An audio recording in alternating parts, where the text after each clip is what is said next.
Better प्रणाम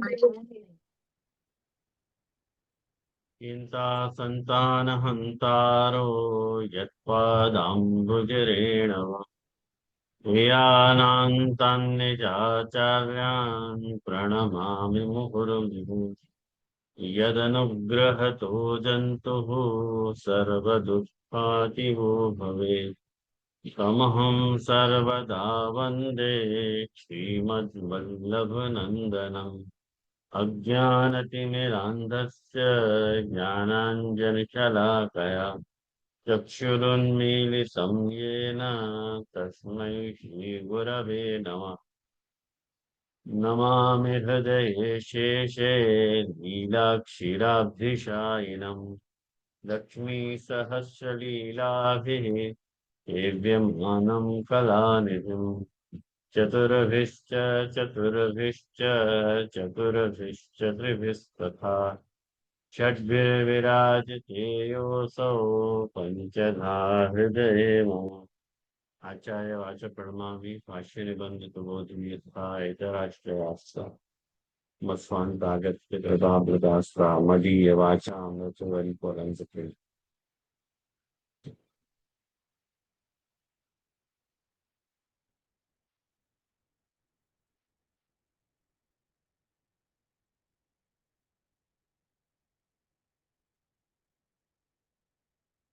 नाम रत्नाट्य स्तोत्र और बाकी भागवत संगति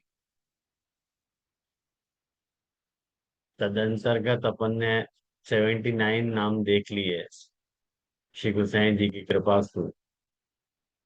आज अपन 80वां नाम देख रहे हैं, शत्रुतापन।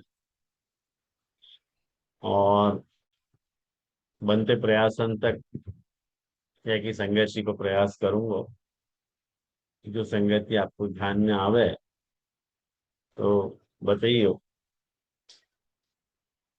और वैसे या कि वार्ता की संगति तो आपके पास जो पुस्तक है वह में है ही है, तो वह में आपको मिल जाएगी। अपन मुख्यतया अपना ध्यान जो है भागवत संगति पे केंद्रित करना चाह रहे थे। तो सर्वप्रथम जो है, सर्वप्रथम अपन अपना जो क्रम है कि देवकीनंदन जी की टीका को अपन देखें सर्वप्रथम। तो देवकीनंदन जी की टीका में शत्रुतापन का अर्थ क्या है? शत्रु का अर्थ तो अपन आप लोग तभी जानो हो कि शत्रु का अर्थ जो है वो विनाशक होवे है, दुश्मन होवे है, बैरी होवे है। ये सब शत्रु शब्द के अर्थ हैं। और तापन का अर्थ है कि वाकु नष्ट करने वालों, बिगाड़ने वालों। ये सब तापन शब्द के अर्थ हैं। मतलब मारण को सेंस नहीं है। मेन ये बात आज के आपको समझ में आएगी कि यहाँ पे शत्रु तापन जो है, शत्रु विनाशक नहीं कह करके शत्रु तापन कह, माने शत्रु को ताप कराने वाला। ये खास यहाँ पे ध्यान देने लायक बात है। जाको विवेकानंदन जी ऐसी आज्ञा कर रहे हैं कि शत्रुन तापयति स्वप्रतापेन इत्यर्थः, कि शत्रु को ताप करे हैं, शत्रु को तापन करे हैं स्वप्रतापसु, ये अर्थ है। अब शत्रु और भाव है शत्रुता। शत्रु को जो भाव है वो यहाँ पे शत्रुता है, शत्रु भाव शत्रुता। और वाकुशी देवकीनंदन जी ऐसे घटाना चाह रहे हैं कि भक्ति मार्ग विरुद्धता, मतलब भक्ति मार्ग में जीवन की जो भक्ति मार्ग की विरुद्धता है, ताम अपनयति, वाकु दूर कर। वो यहाँ पे शत्रुतापन को मुख्य अर्थ है। ध्यान तो समझिए ये बात कि शत्रुतापन यहाँ मारण के सेंस में नहीं है। भक्ति भाव, विरुद्ध भक्ति भाव को दूर करने में, हटाने के अर्थ में यहाँ शत्रुतापन शब्द आयो है। और आप लोगों को ऐसी भ्रांति हो सके कि भागवत में तो ठाकुर जी ने असुर संहार की अनेकानेक लीलाएं करी हैं, और आखो दशम स्कंद जो है उन लीलांशु भरो भयो है। ऐसे चाहे तो अपन कितनी संगतियां की देख सकें, बहुत देख सकें, लेकिन जानबूझ के मैंने वो सारे अध्याय अवॉइड करे हैं। उन सारे अध्याय को मैं नहीं ले रहा, कि जहां भी जैसे बकासुर है, तृणावर्त है, वगैरह वगैरह जो भी आए हैं असुर, उन सबको विनाश भयो है, उनको ना उद्धार भयो है, मतलब ठाकुर जी ने उनको उनको संहार कर दियो है। वह अर्थ में यहाँ शत्रुतापन है ही नहीं। शत्रु संहार करता नाम नहीं है, शत्रुतापन नाम है। करके दशम स्कंद के अंतर्गत आती हुई ठाकुर जी की जो विविध लीलाएं हैं, उनमें से मैंने केवल जो है वो चार दृष्टांत यहाँ पे पकड़े हैं, जिनको ठाकुर जी ने शत्रुता उनकी शत्रुता को दूर किया है। यहाँ पे कोई भी मारण के अर्थ में आप लोग मत लीजिए। तो सबसे पहले नंबर पे आ रहे है कालिया पे कृपा। देखो, काली को ठाकुर जी ने मार्यो नहीं है, ध्यान दीजिए ये बात को। और 16वां अध्याय आप निकालो दशम स्कंद को, दशम स्कंद को 16वां अध्याय आप निकालोगे। हाँ, तो यह 16वें अध्याय में ठाकुर जी ने शत्रु भाव को दूर करने के लिए ये तामस प्रमेय प्रकरण के अंतर्गत आतो गयो द्वितीय अध्याय है। अपन वेणु गीत देख रहे हैं, वो तामस प्रमेय प्रकरण में ही है, लेकिन वो अंतिम अध्याय है। और ये जो है दूसरा अध्याय है, जो तामस प्रमेय प्रकरण के अंतर्गत ठाकुर जी के वीर गुण को निरूपण यहाँ में यह अध्याय में आ रहे हैं। और वीर गुण के ख्यापन के द्वारा ठाकुर जी को शत्रुतापनत्व सिद्ध करे जा रहे हैं। मेरे सब आप संगति देखनी है तो अपन आपको कृष्ण गोसाई जी को श्री कृष्ण से रिप्लेस करने पड़ेंगे ना। तो स्वार्थ में तो यह अध्याय में श्री महाप्रभु जी ऐसा बतावे हैं कि ठाकुर जी ने 6 कार्य किए। कौन से 6 कार्य? उद्यम, अपराध, परीक्षा, कार्य, स्तुति और प्रसाद। ये 6 लीला यहाँ पे ठाकुर जी की प्रकट भई। माने ये महाप्रभु जी जय जय लिख सुप ले हुए जरा, हम लिख ले हुए जरा इसको। हाँ, लिख लो भले। उद्यम, उद्यम कियो, अपराध, परीक्षा, कार्य, स्तुति और प्रसाद। जैसे ब्रजभक्तन को ठाकुर जी के प्रति आसक्ति को प्रकरण है, आठो प्रमेय प्रकरण, तामस प्रकरण आसक्ति को प्रकरण है। तो जब आसक्ति को प्रकरण है, ब्रजभक्तन को ठाकुर जी को आसक्त करने हैं, निरोध करना है, आसक्त्यात्मक निरोध है, ये बात अपन जान ही रहे हैं। तो वह आसक्त्यात्मक निरोध के प्रकरण में जो सबसे ज्यादा डिस्टर्बिंग फैक्टर है ठाकुर जी, वो है अपनी इंद्रिय, अपनी इंद्रियन को जो निरोध है, वो हमें सबसे बड़ा फैक्टर है। कहें कि इंद्रियां अपनी सबसे बड़ी शत्रु हैं। कहें कि इंद्रियां जो हैं अपनी, परांची खानी वेत्रणो स्वयंभू कश्चित जीर प्रत्यगात्मानम अमृतत्व इच्छन। मैंने वहां पे ये श्रुति में ये बात कही गई है कि ये जो इंद्रियां हों वो परांची खानी है, मने बाहर के विषय सु आकृष्ट हुए हैं। और कोई कोई धीर वगैरह धीर गंभीर व्यक्ति ही इंद्रियन को अंतर्मुख कर पावे है, अपने अंदर वह देख पावे है। तो इन इंद्रिय रूपी शत्रु को तापन करना, देखो नष्ट नहीं करना है।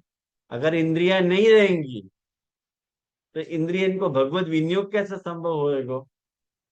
करके यहाँ पे ठाकुर जी ने कालिया को मार्यो नहीं है। ये ठाकुर जी के मत जो इंद्रिय अध्यास रूप इंद्रिय अध्यास दूर किया ठाकुर जी ने, या कालिया प्रकरण के द्वारा। मैं आप लोगों को वेणुगीत के प्रकरण में यह बात को मैं विस्तार से समझा चुके हूँ।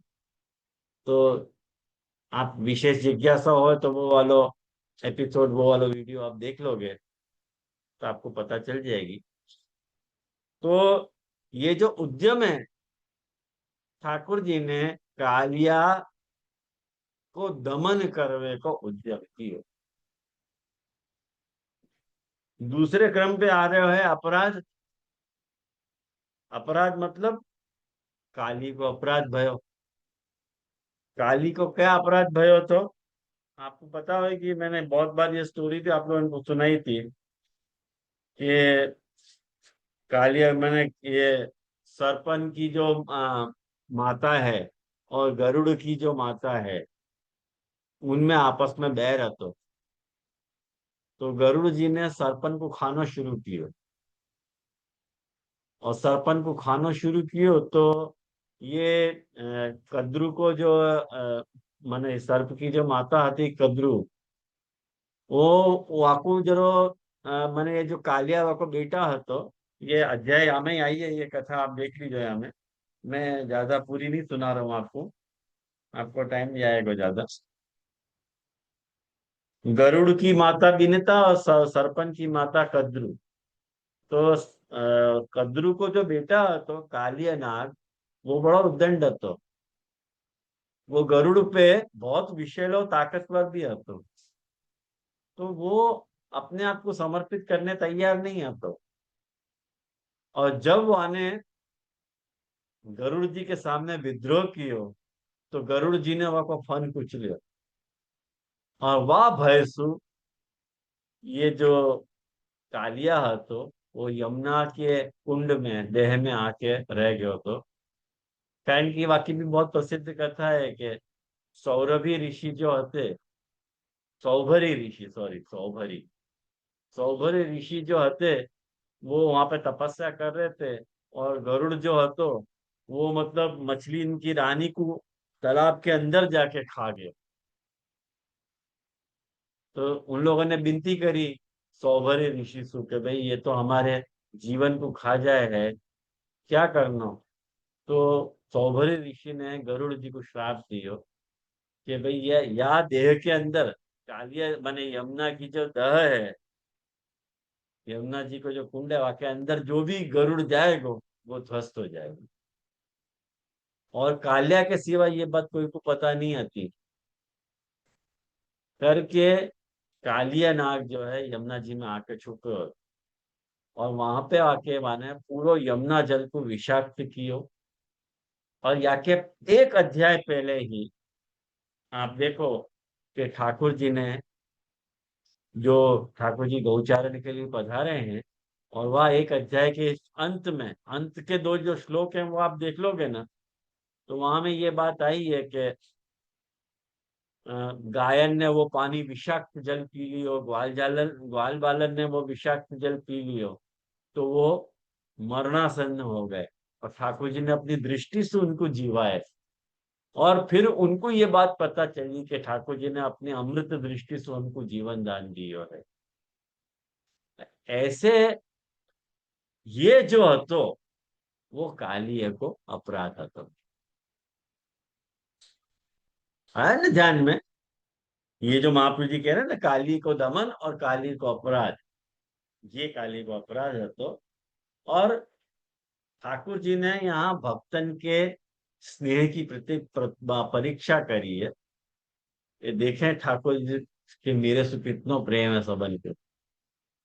और कालिए देह में जब कूद पड़े ठाकुर जी, तो ब्रिज भक्तन पे तो जो है वो निष्प्राण जैसे हो गए कि हमारे कान्हा को का भयो करके। तो भक्तन के स्नेह की परीक्षा भी ठाकुर जी ने अपनी स्नेह की परीक्षा भी ली है यह अध्याय में।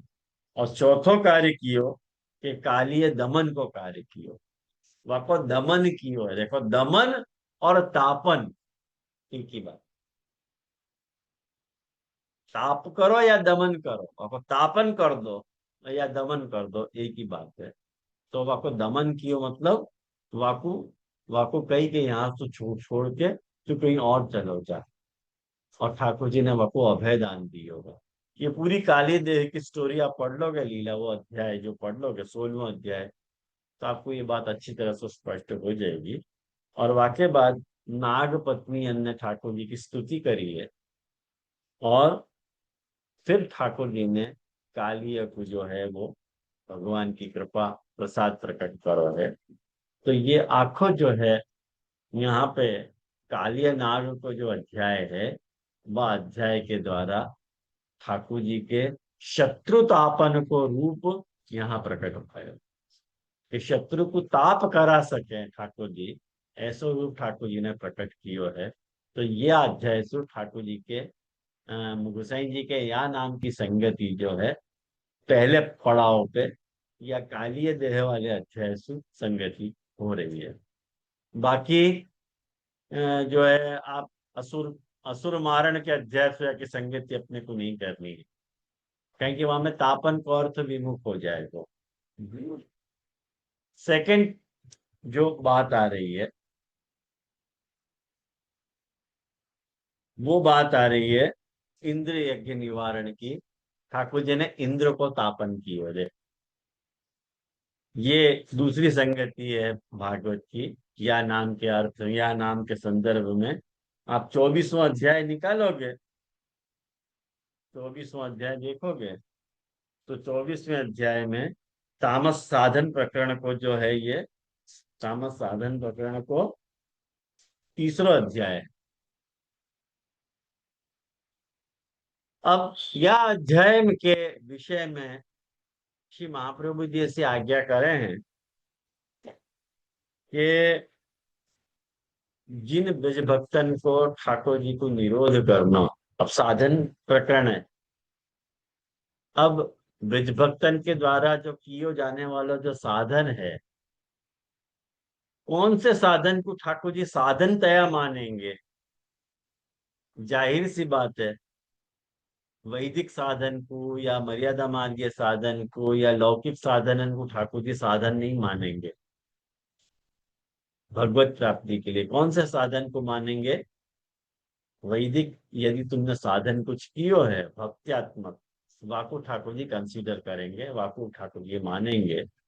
करके ठाकुर जी ने जब ये देखियो कि ब्रिजभक्त मेरे सु विमुख हो करके कोई देवतांतर को आश्रय ले रहे हैं, और वह देवतांतर को आश्रय ब्रजभक्तन के लेने के कारण उनको शिक्षा पूर्वक स्वयं में निरुद्ध ठाकुर जी ने कियो कि उनको शिक्षा तो मुझको देनी पड़ेगी, और प्लस साथ ही साथ मुझको इंद्र के अहंकार को भी तापन करना तो, दमन करना तो, और इंद्र यज्ञ को निवारण करना तो।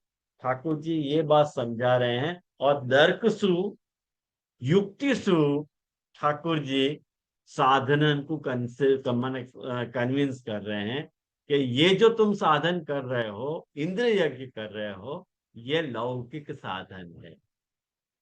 यदि तुमको साधन करना ही है तो को वैदिक यज्ञात्मक साधन करो, जा साधन के द्वारा तुम्हारे मनोरथन की भक्त्यात्मक मनोरथन की पूर्ति हो।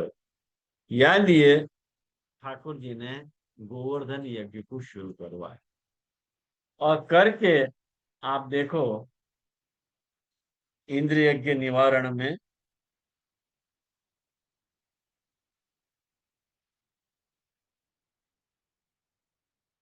तीसरे अध्याय, तीसरे श्लोक में, 24वें अध्याय को जो तीसरा श्लोक है, वहां महाप्रभु जी ने बड़ी सुंदर बात ये बताई है कि प्रयोजनम अनुद्दिश्य मंदोपि न प्रवर्तता।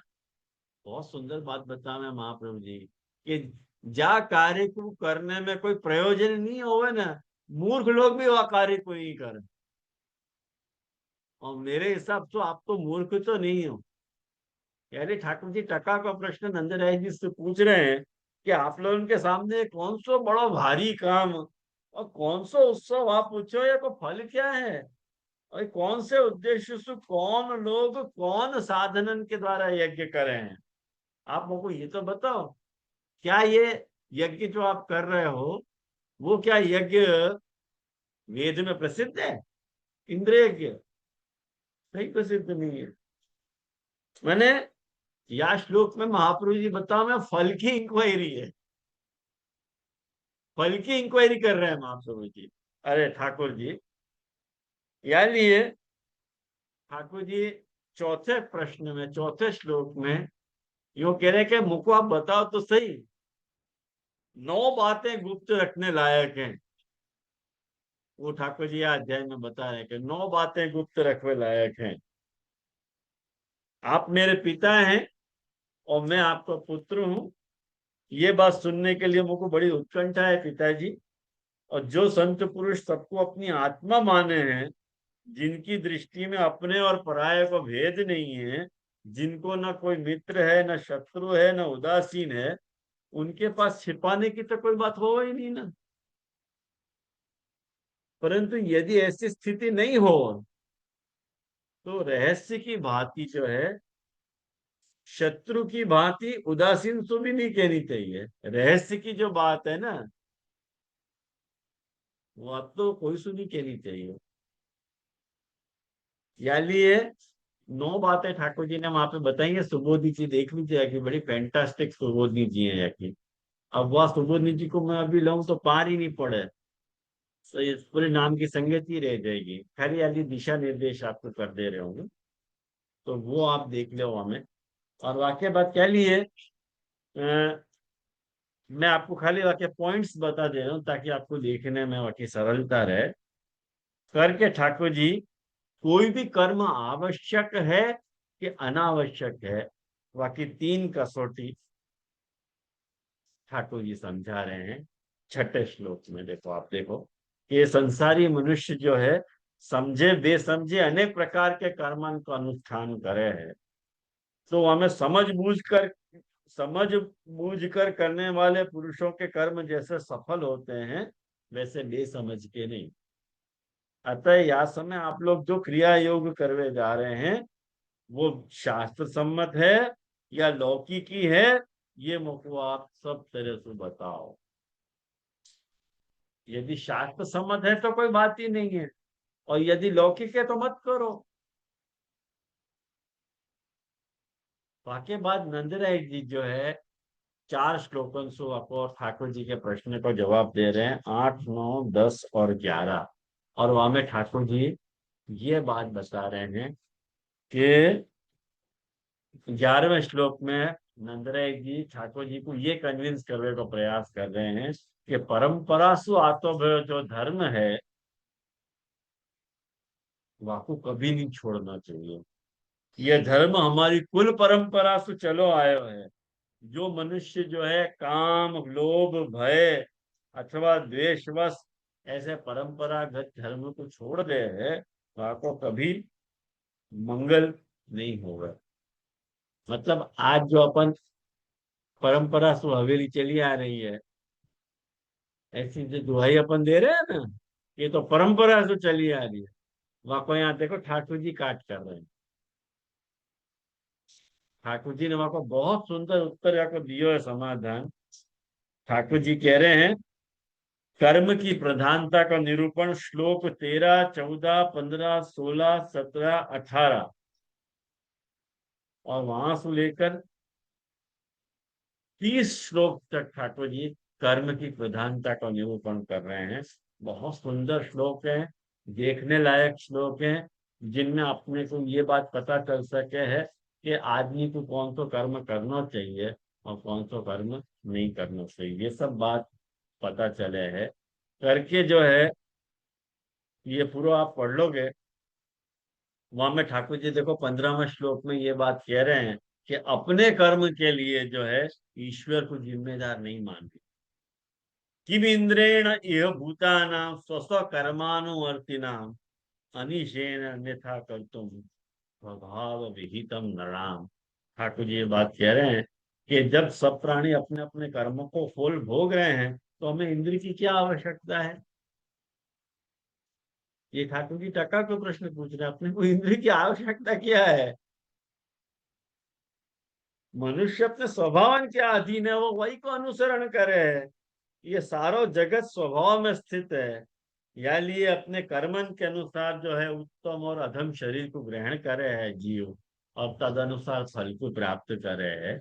या लिए अपन देखो, शास्त्र में 4 वर्ण बताए हैं, ठाकुर जी ऐसी आज्ञा कर रहे हैं कि ब्राह्मण क्षत्रिय वैश्य शूद्र।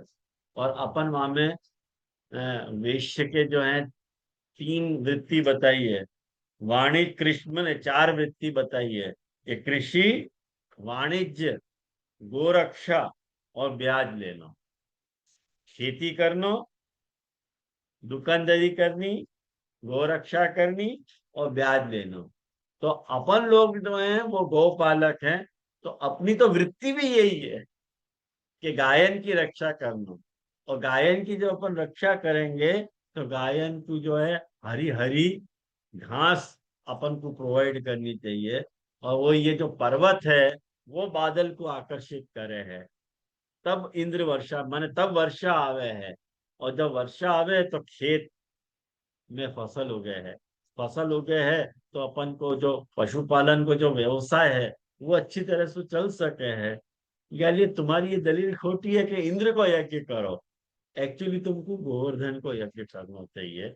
ये बात ठाकुर जी अपने दलील अंशु, मैं तो बहुत शॉर्ट में आप लोगों को ये सब समझा रहा हूँ। आप अध्याय पूरा पढ़ लोगे तो आपको शत्रुतापन को अर्थ यहाँ नहीं आ रहा है, या अध्याय में संगति नहीं है, या के नेक्स्ट वाले अध्याय में है कि शत्रु के क्रोध को वर्णन आ रहे है। 1 2 माने पहले श्लोक में इंद्र के क्रोध को वर्णन है, दूसरे श्लोक में इंद्र ने जो उद्यम कियो वाको वर्णन है, और 4 श्लोकंशु इंद्र की शत्रुता को वर्णन आ रहे है। आप देखो कि इंद्र को जब पता लगा कि मेरी पूजा बंद हो गई है तो वो नंद बाबा पे बहुत क्रोधित भयो। तो ये क्रोध को वर्णन आयो। वाक्य बाद इंद्र ने क्या कियो, इंद्रकृत उद्यम, दूसरे श्लोक में इंद्र को उद्यम आ रहे है, वाने क्या कियो, वाने मैंने प्रलय करने वाले जो संवर्तक मेघ हैं उनको आज्ञा दी कि तुम बरसो जाते। ये वाको उद्यम होता है।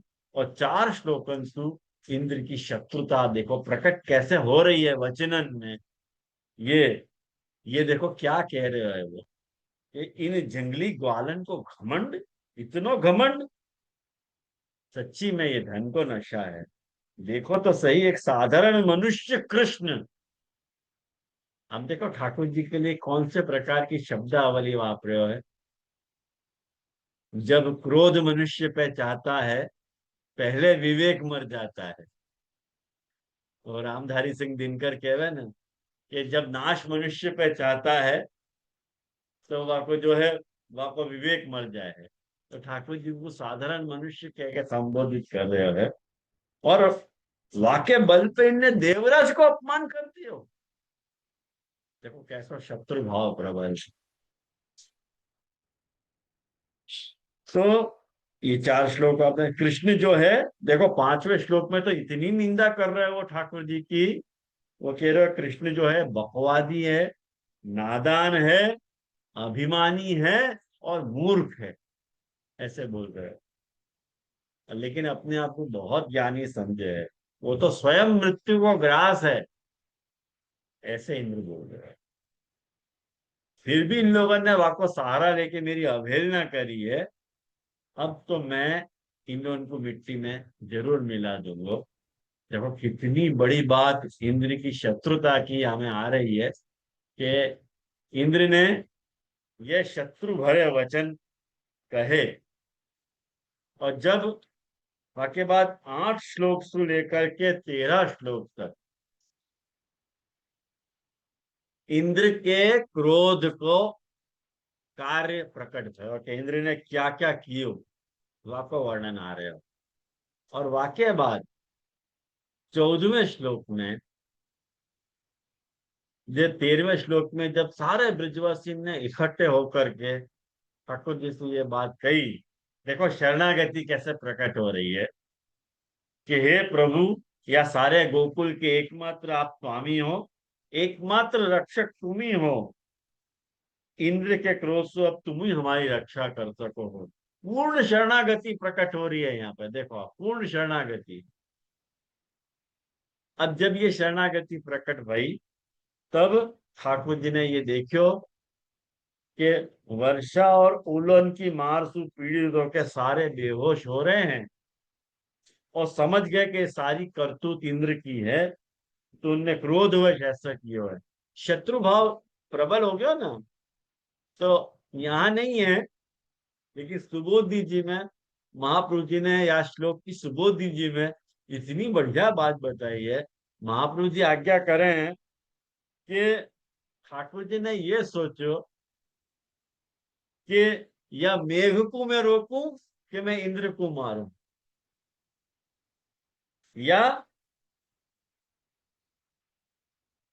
या तो मैंने ठाकुर जी कह रहे हैं कि यहां से इन लोगों को मैं हटा दूं,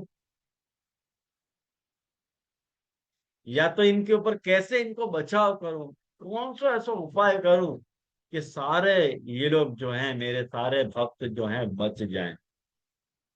तो अब ठाकुर जी ने देखो 16वें श्लोक में जाकर के ठाकुर जी के शत्रुतापन को रूप प्रकट भयो है। ठाकुर जी कह रहे हैं कि अच्छा, अब मैं अपनी योग माया सु या को भली भांति जवाब दूंगा। ये मूर्खतावश अपने आप को लोकपाल माने हैं, या को मैं चूर चूर कर दूंगा। ये देखो शत्रुतापन वाला रूप है ठाकुर जी को। दिख रहे हैं आपको शत्रुतापन, दिख रहे हो कि नहीं यहाँ पे। और वाक्य बाद बहुत फेमस श्लोक है जो अपने हर वक्त कोट करे जाए कि तस्मान मच्छरणम गोष्ठम मन्नाथम मत परिग्रहम गोपाए स्वात्म योगेन सोयम में व्रत आहिता। ये कितना सुंदर श्लोक है ये। ठाकुर जी ये बात कह रहे हैं कि सारो ब्रज मेरे आश्रित है, मेरे द्वारा स्वीकृत है। एकमात्र मैं ही आपको रक्षक हूं, और मैं अपनी योग माया से की रक्षा करूंगा। और संतन की रक्षा करना तो मेरा व्रत है।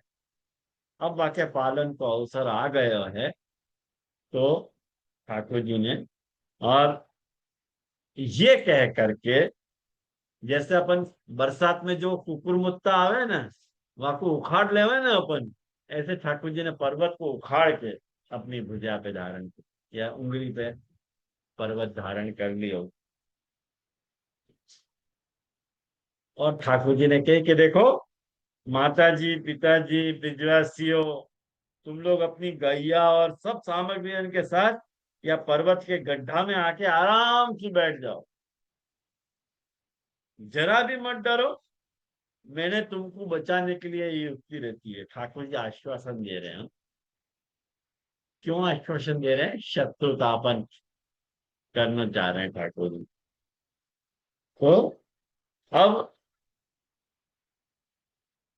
अब देखो ठाकुर जी ने इंद्र को शत्रु भाव को तापन कैसे कियो, वो बात भी अध्याय में भागवतकार अपने को बता रहे हैं कि कृष्ण की श्लोक नंबर 24 में आप देखो कि श्री कृष्ण की योग माया को ये प्रभाव देख के इंद्र के आश्चर्य को ठिकाना नहीं रहे हो, और अपनो संकल्प पूरो नहीं होवे के कारण बाकी सारी हेकड़ी बंद हो गई। देखो शत्रुतापन, मार्यो नहीं है, मारियो नहीं है, वाको तपाया, बाकी हेकड़ी निकाली है ठाकुर जी ने। क्या लिए मैंने? इंद्र यज्ञ निवारण लिए हो। आप पूछोगे कि सब हथो संहार क्यों नहीं लिए शत्रुतापन में? नहीं, वो जरूरत नहीं है शत्रुतापन के लिए उन असुरन के लीला को यहाँ समझने की। खोचक के रह गए, या के बाद मेघन को अपने आप वर्षा करने से रोक दिए। और जब ठाकुर जी ने ये देखो, जब भयंकर आंधी और घनघोर वर्षा बंद हो गई, तब उनने गोपन से कही कि हे मेरे प्यारे गोपो, अब निडर हो जाओ और बाहर निकल जाओ। तो ये देखो, ठाकुर जी ने फिर वो गिरिराज पर्वत जो है तो फिर वापस वही स्थान पे रख दियो। तो ये आखो अध्याय अपन ने दूसरे उदाहरण में अपन ने शत्रुतापन वाली लीला भागवत में कैसे प्रकट हुई है वो अपन ने देखी। पहली मैंने आपको बताई कालिया वाली शत्रुतापन की लीला, कि दूसरे अध्याय की। और दूसरा जो उदाहरण मैंने आपको बताया वो है तो ये इंद्र यज्ञ निवारण को। ये आखे पूर्वार्ध में, दशम स्कंद के पूर्वार्ध में केवल दो ही उदाहरण ऐसे हैं जिनको अपन यहाँ शत्रुतापन के अंतर्गत देख सकें। बाकी जितने भी असुर लीलाएं आप देखोगे ना, उन सब उदाहरण में वाकई अंत गति बताई है। मैंने आपको दिव्य धाम पहुंचा दिए, या लिए उन सारे लीला को मैंने अवॉइड करे। अब अपना में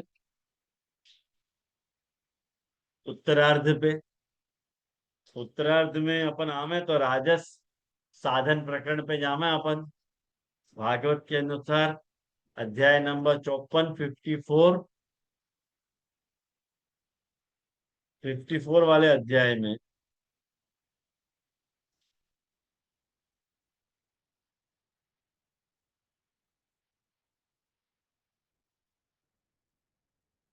वह अध्याय में आप देखो कि शिशुपाल के सभी राजान की और रुक्मी की हार भई है। ये रुक्मी जो है, रुक्मिणी को भाई, वो ठाकुर जी के प्रति वह कुछ शत्रुता को था। ये तीसरा उदाहरण है शत्रुतापन। ये राजस साधन प्रकरण जो है, ऐश्वर्य वीर यश श्री और ज्ञान लीला के अंतर्गत अपन यह अध्याय को देख रहे हैं महाप्रभु जी की योजना के अनुसार। तो सबसे पहले कैसे पता चली कि रुक्मी को ठाकुर जी के प्रति शत्रुता को भाव है? आप मुझसे पूछोगे कैसे पता चली, क्या प्रमाण? अरे 1921 श्लोक देख लो, याके श्लोक नंबर 19 आप देख लो। महाबाहु रुक्मी जो है तो, अरे भाई याके पहले के अध्याय याद करो कि ठाकुर जी ने रुक्मिणी हरण कर लियो ना,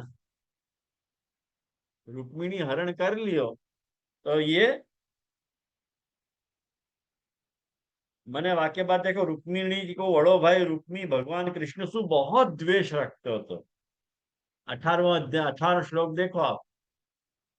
वाको ये बात बिल्कुल सहन नहीं भई कि मेरी बहन को कृष्ण जो है हर ले जाए और राक्षस रीति सु बलपूर्वक के साथ विवाह करे। 8 प्रकार से शादी हो सके, शास्त्र क्या है, 8 प्रकार से विवाह हो सके। कौन सो विवाह?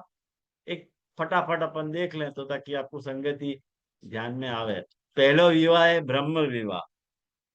ब्रह्म विवाह मतलब भाई जात जात का लड़का होवे, वह वर्ण की लड़की और माता पिता की सहमति से जो ब्याह होवे वो ब्रह्म विवाह कहलावे।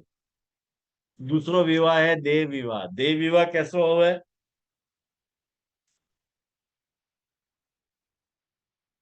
माने कन्या को पिता जो है वो यज्ञ संपादित करने वाले के साथ अपनी पुत्री के विवाह को संपन्न करावे। तो वो ये है वो देव विवाह है। तीसरा विवाह है प्राजापत्य विवाह। प्राजापत्य विवाह कौन को कहवे? कि बिना लेन देन के जो ब्याह हो, और वहां में वर को ये सौगंध खानी पड़े कि जब तक मेरी वाइफ जिंदा है तब तक मैं दूसरी शादी नहीं कर सकूं। ऐसा जो विवाह होवे वो प्रजापति विवाह कहलावा। चौथो विवाह कौन सा विवाह होवे? आर्ष विवाह होवे। आर्ष विवाह मतलब वर जो है कन्या के पिता को गाय और बैल की जोड़ी दे दे और कन्या को ले ले। पापा का गाय बैल की जोड़ी बहुत मतलब काम लगती थी ना, खेत के लिए। कन्या ले ले और गाय बैल की जोड़ी वो दे दे। ये आर्ष विवाह। तो पांचवो आसुर विवाह। आसुर विवाह कौन को कहे कि कन्या के पिता को धन दे देना, धन दे करके कन्या को विवाह कर देना। मतलब कन्या को पिता अपनी कन्या को बेच तो हो, वह अर्थ में को आसुर विवाह कहा जा रहा है। छठो कौन सा विवाह है? वो गंधर्व विवाह है। गंधर्व विवाह मतलब लव मैरिज, प्रेम विवाह। और सातवां जो है वो राक्षस विवाह हो गया। राक्षस का विवाह ये जो ठाकुर जी ने किए यहाँ रुक्मणी जी के साथ, मैंने उनको भगा के ले गए और कन्या को अपहरण करके वाके साथ विवाह करना, ये राक्षस विवाह है। और एक आठवां विवाह जो है वो पैशाच विवाह है। मैंने पिशाच को काम है, प्रेत को काम है कि कोई सोती भई लड़की होए या पागल कन्या होए वाके साथ तुम संबंध बना के वाके साथ विवाह कर लो, वो पैशाच विवाह कहा जाए। ऐसे 8 प्रकार के विवाह हैं। तो ये जो राक्षस विवाह ठाकुर जी ने रुक्मिणी जी के साथ कियो, वो शिशुपाल अरे रुक्मी को एक्सेप्टेबल नहीं है। तो कि मेरी बहन के साथ कोई राक्षस विवाह कैसे कर सके, करके वो कृष्ण से बहुत द्वेष हो, तो शत्रुता। हाँ, ठाकुर जी ने रुक्मी को मार्यो नहीं है, देखो वहां वक्त रुक्मी को मार्यो नहीं है, ये मैं आपको रिमाइंड करा दे रहा हूं। और क्रोध के मारे अब जब ठाकुर जी भगा के ले गए तो यानी पीछा कियो ठाकुर जी को, और ठाकुर जी को जब पीछा कियो तब जो है ठाकुर जी ने वहां को खदेड़ दियो, मुंह की चखा दी। तो अब वाने क्या कियो कि मने ठाकुर जी तो लेके भग गए ना, ये ठाकुर जी को पकड़ ही नहीं पाया। तो वाने क्या कही, सारे नगर नरपतियन के सामने जो बड़े बड़े लोग थे नगर के, उन सब के सामने ये प्रतिज्ञा करी कि मैं आप लोगों के बीच में यह सौगंध खा रहा हूं कि मैं यदि युद्ध में कृष्ण को नहीं मार पायो और रुक्मिणी जी को नहीं लौटा लायो तो मैं अपनी ये राजधानी कुंडिनपुर में प्रवेश नहीं करूंगा। चलो मैं कसम खा रहा हूं।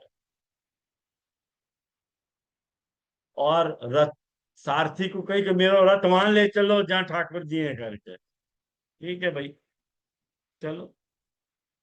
और आप देखो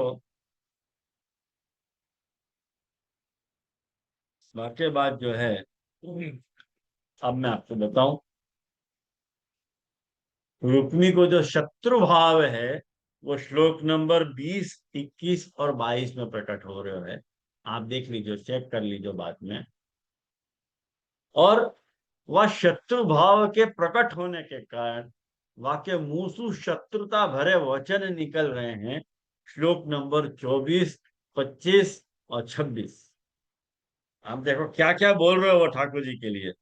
एक क्षण मेरे सामने तू ठहर, यदुवंशियों को कुल कलंक। देखो ठाकुर जी को कुल कलंक बोल रहे हो। शत्रु हो तो ही बोले कि नहीं, वो मित्र हो थोड़ी कुल कलंक बोलेगा। जैसे कौवा होम की सामग्री चुरा के ले जाए, ऐसे तू मेरी बहन को चुरा के ले जा रहे हो। तू बड़ो मायावी है। तो कपट युद्ध में कुशल है, आज मैं तेरा सारो गर्व खत्म कर दूंगा। और वाक्य बाद 26वें श्लोक में आ, शत्रुताप को स्वरूप शत्रुतापन को स्वरूप ठाकुर जी को प्रकट भयो है। यहाँ शत्रुतापन को स्वरूप ठाकुर जी ने दिखाया कि रुक्मी की बात सुन के कृष्ण मुस्कुराने लगे। एक बात बताऊं आपको, जासू अपन को बहुत क्रोध होवे, वो यदि अपने को देख के मुस्कुरावे लगे ना, क्रोध तो आसमान पे चढ़ जाए। अपन जाको गाली देते हो और वो खड़ो खड़ो मुस्कुराता रहे, तब तो क्रोध की कोई सीमा ही नहीं रहे। बहुत दिल को चुभे हो आपकी हंसी। आपने कभी शत्रुता को आनंद लिया होगा तो पता चली होगी ये बात।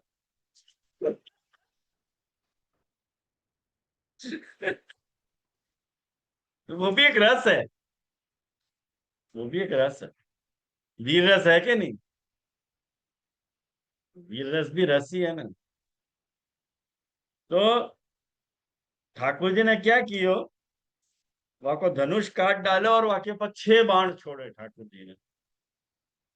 और भगवान ने 8 बाण वाके, 4 घोड़ा पे, 2 सारथी पे, 3 बाणांसु रथा की ध्वज, रथ की ध्वजा को काट डालो वगैरह वगैरह सारो। और शत्रु भाव की जो पराकाष्ठा है ना, आप देखो श्लोक नंबर 30 और 31 में, वहां के शत्रु भाव की पराकाष्ठा प्रकट हो रही है। कि अब रुक्मी क्रोधवश हाथ में तलवार लेके भगवान को मार डालने की इच्छा सु रथ सु कूद पड़ो। और या प्रकार जैसे ही उनकी ओर झपटो, जैसे पतिंगा जो है वो आग की ओर झपके। तब ठाकुर जी ने देखियो कि रुक्मी मेरे पे चोट करना चाह रहे है, तो मैंने तलवार को तिल तिल काट दियो ठाकुर जी ने मतलब। और ये शत्रु तापन रूपी कार्य यहाँ पे प्रकट भयो। ये श्लोक नंबर 35 में हो। शत्रु तापन रूपी जो कार्य है, एक शत्रुताप को स्वरूप और शत्रु तापन को कार्य, ये दो चीज है। शत्रु तापन को स्वरूप ठाकुर जी ने 27, 28, 29 में प्रकट कियो। और शत्रु तापन रूपी कार्य जो है वो 35वें श्लोक में प्रकट कियो। कैसे प्रकट कियो ठाकुर जी ने शत्रु तापन को कार्य? कि भगवान कृष्ण ने वाकू वही के दुपट्टा सु बांध दियो, और बाकी दाढ़ी मूछ और केश कई जगह सु मूंड के वाकू कुरूप बना दियो। ये देखो शत्रुतापन है ये, दिख रहे है शत्रुतापन, कुरूप बना दियो। और बाकी अद्भुत सेना को तहस नहस कर दियो ठाकुर जी ने। और वाक्य बाद बलराम जी वहीं मौजूद है, देखो बलराम जी वहीं मौजूद है। और बलराम जी ठाकुर जी को समझा रहे हैं, भाई देखो ये तुमने अच्छा नहीं किया। ठाकुर जी को समझा रहे हैं, प्रमेय है ना, प्रमाण है ना, प्रमाण तो प्रमेय को समझाएगा। कृष्ण बलदेव जो है प्रमाण है, और ठाकुर जी प्रमेय है। तो प्रमाण प्रमेय को समझा रहे हैं कि भाई निंदित कार्य अपन लोगन का योग्य नहीं, अपन को ऐसा नहीं करना चाहिए। अपने संबंधी की दाढ़ी मूछ मूंड के वको कुरूप बना देना, ये तो वध है। आपको ये वध करने शोभा नहीं दे। देखो जो कि वध नहीं है, लेकिन वधवत है। ये शत्रुतापन, ठाकुर जी ने शत्रुतापन वाला रूप प्रकट किया है यहाँ पे। तू समझे क्या है, वो मार देते ना, तो वो शत्रुतापन नहीं हो, तो वो शत्रु वध हो, तो शत्रु संहार हो, तो शत्रु तापन नहीं हो तो। करके यहाँ ठाकुर जी ने शत्रु को तापन किया है। और वाके बाद रुक्मिणी जी तो वहां खड़ी खड़ी थर थर कांप रही हैं। और बलराम जी उनको समझा रहे हैं सब, रुक्मिणी जी को। और वो पूरा अध्याय जो है 49वें श्लोक तक, 49th श्लोक तक। अरे हाँ, 49th श्लोक तक आप देखो, बलराम जी ने रुक्मिणी जी को समझाया है। और वाक्य बाद शत्रु के द्वारा अपमानित जो व्यक्ति है, वहां को ताप कैसे, वाके ताप की अवस्था कैसी होए है, बाकी मानसिकता कैसी हो है वाको वर्णन, रुक्मी की अवस्था को वर्णन आ रहे है 51 और 52वां जो श्लोक है, ये दो श्लोक में रुक्मी की सेना और वाके तेज को नाश हो गयो, तो भागवतकार कह रहे हैं केवल प्राण बचे थे। माने शत्रु ने वाको अपमानित करके छोड़ दियो, तो देखो मार्यो नहीं, अपमानित करके छोड़ दियो, तो वाने वाको वो बात भूले नहीं भूलती थी कि वाने मेरा अपमान कियो, कृष्ण ने मेरा अपमान। अभी भी देखो शत्रु भाव खत्म नहीं भयो है, तापन भयो है, शत्रु भाव नष्ट नहीं भयो। और वहां ने सौगंध दिखाई थी कि मैं कुंडिनपुर में प्रवेश नहीं करूंगा अपनी राजधानी में। तो क्या करो वहां ने, भोजकट, भोजकट नाम की एक नगरी बनाई, और वहां ने ये कही कि दुर्बुद्धि कृष्ण को, अब देखो ये शत्रुभाव बोल रहे हैं, जब इतनो ठाकुर जी ने वो कुरूप बना दियो, वो निहत्तो कर दियो, वो युद्ध में परास्त कर दियो, और वाके तेज को विहीन कर दियो, फिर भी शत्रु भाव खत्म नहीं हो रहा है। माने रुक्मी ने ये बात कही कि दुर्बुद्धि कृष्ण को मारे बिना और अपनी छोटी बहन को वापस लाए बिना मैं कुंडिनपुर में प्रवेश नहीं करूंगा, करके वो वहीं रहने लगे। आई ना बात।